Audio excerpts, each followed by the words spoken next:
તો આજે અમે તમને રેસીપી બતાવીશું ચીઝ રોલની, જે અમે બનાવવાના છે મેદાનો ઉપયોગ કર્યા વગર.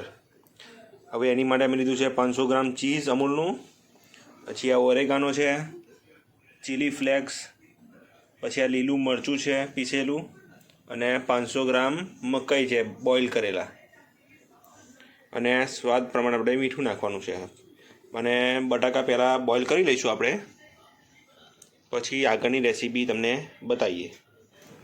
બટાકા બફાય છે ત્યાં સુધી પહેલાં ચીઝ છીની લઈશું. હવે એટલે પહેલાં ચીઝનો માવો આપણે રેડી કરી લઈએ. પહેલાં ચીઝને ગ્રેટ કરી દેવાનું.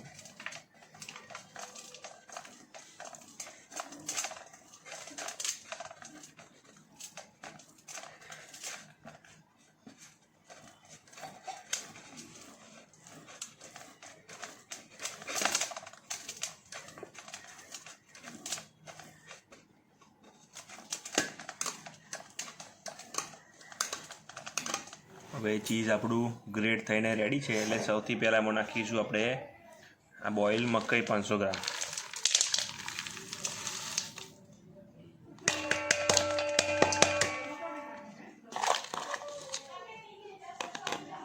પછી સ્વાદ અને ફ્લેવર પ્રમાણે તમારે ઓરેગાનો અને ચીલી ફ્લેક્સ.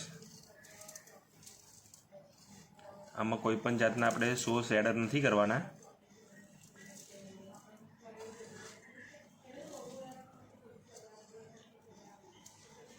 પછી સ્વાદ પ્રમાણે તીખું મરચું, આ તમારે ઓપ્શનલ છે, નાખવું હોય તો તમે નાખી શકો છો. પછી સ્વાદ પ્રમાણે મીઠું. આનો સિમ્પલી આવો સ્વાદ ટેસ્ટ જ બહુ સરસ આવે છે, છોકરાઓને ભાવે છે અને મોટાઓને ભાવે છે. હવે બધું મિક્સ કરી લઈશું.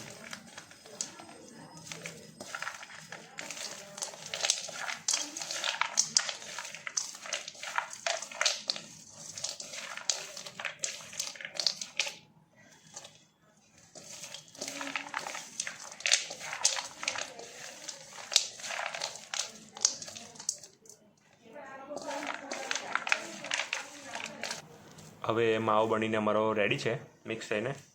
એટલે પહેલાં આ રીતના નાના નાના બોલ બનાવી દેવાના, જેથી કરી આપણે ઉપર કવર વારવામાં આસાનીથી રહે અને બાઇન્ડિંગ સારું રહે એનું. તો બટાકા બફાઈ ગયા છે, હવે કાઢી લેશે. એટલે પહેલાં એને આપણે ક્રશ કરી લઈશું.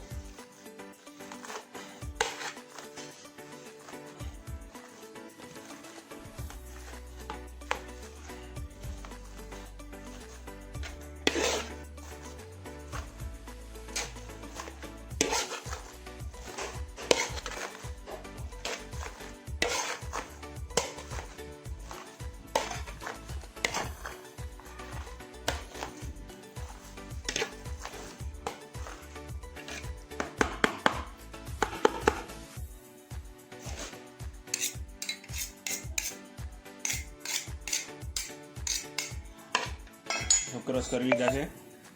હવે એમાં નાખીશું આપણે આ બેસન. એ લગભગ લીધો છે અમે 350 ગ્રામ જેટલો.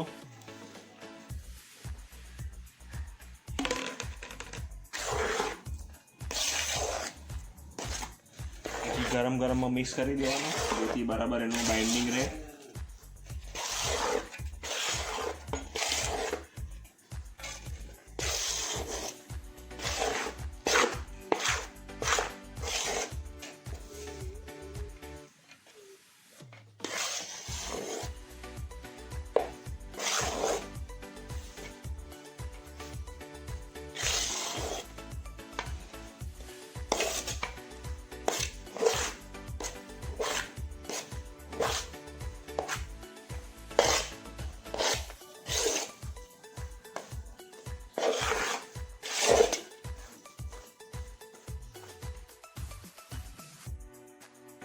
બટાકાનો માવો રેડી થઈ ગયો છે.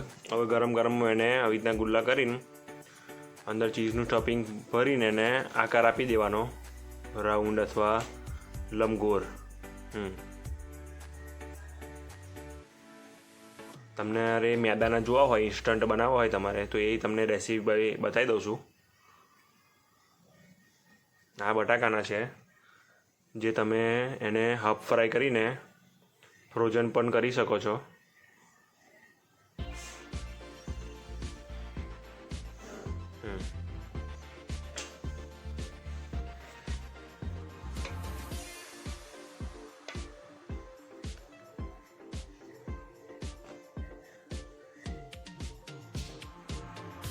અને ચીઝ રોલને સારા ટેસ્ટ માટે તમારે અમૂલનું ચીઝ જ વાપરવાનું, જેથી એનો ટેસ્ટ અને ફ્રેશનેસ બહુ સરસ આવશે.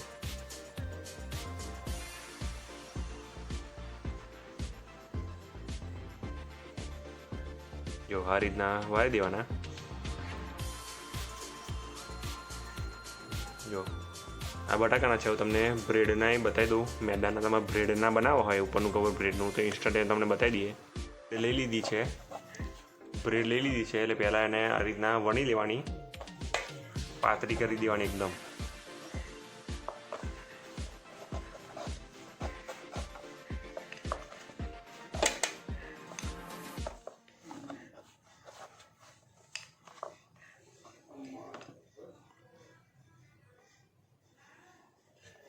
પછી આ રીતના એને ફોલ્ડ કરી દેવાની બરાબર આમ દબાઈને.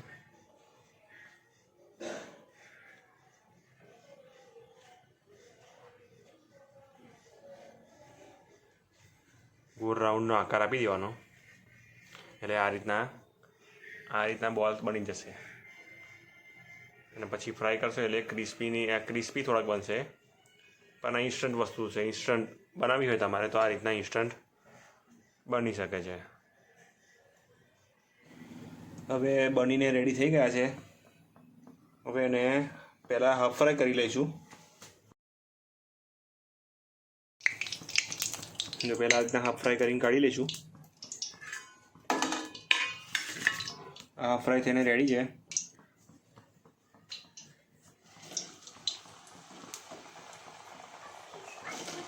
જો તમારે ફ્રોઝન કરવા હોય લગભગ 2 થી 3 મહિના સુધી, તો એને હાફ ફ્રાય કરીને ઠંડા પડે એટલે એને ફ્રીજમાં મૂકી દેવાના.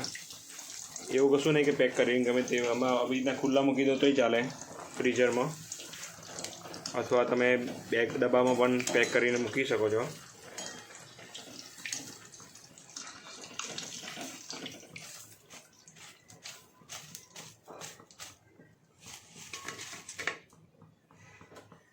આ બ્રેડવાળો છે.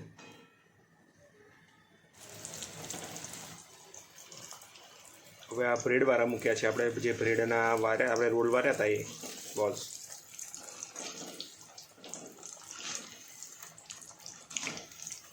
એને તો ફૂલ ફ્રાય કરી દેવાના, જે ઇન્સ્ટન્ટ ખાવા માટેના છે, એ ફ્રોઝન ના થાય.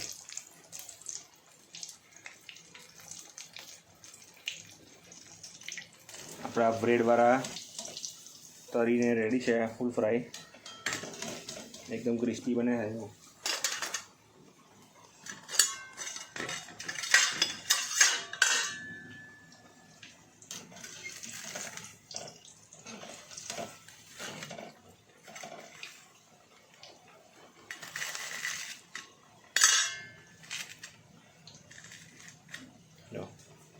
તરીને રેડી છે. આ બ્રેડવાળા છે ઇન્સ્ટન્ટ.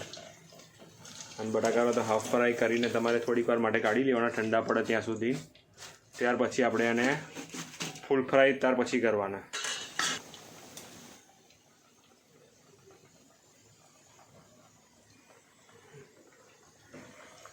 બહુ સરસ ટેસ્ટી બને છે.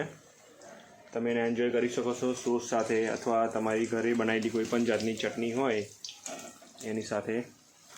હવે ઠંડા પડે એટલે આપણે આ ફૂલ ફ્રાય કરવા માટે મૂક્યા છે. જો આ રીતના ડાર્ક બ્રાઉન થાય ત્યાં સુધી એને ફ્રાય કરવાના. અને એટલું વારતી ઘડે ધ્યાન રાખવાનું કે આપણે બટાકાનું કવર ઉપર જે આપણે કોટિંગ કરીએ થોડુંક જાડું રાખવાનું બનાવતી ઘડીએ, જેથી હાફ ફ્રાય અને ફૂલ ફ્રાય થાય ત્યારે તળાઈને એકદમ પાતળું થઈ જશે. જો આ તળાઈને રેડી છે.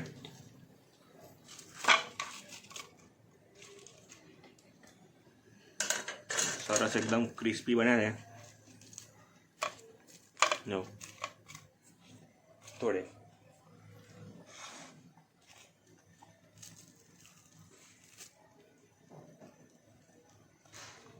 કમ્પ્લીટ ચીઝ અંદર ઓગળી ગયું છે. એટલે આ રીતના બનાવો, એન્જોય કરો. વિડીયો ગમી હોય તો અમારી ચેનલને સબસ્ક્રાઈબ કરો નવા હો તો, અને લાઈક કરો, શેર કરજો. Thanks for watching.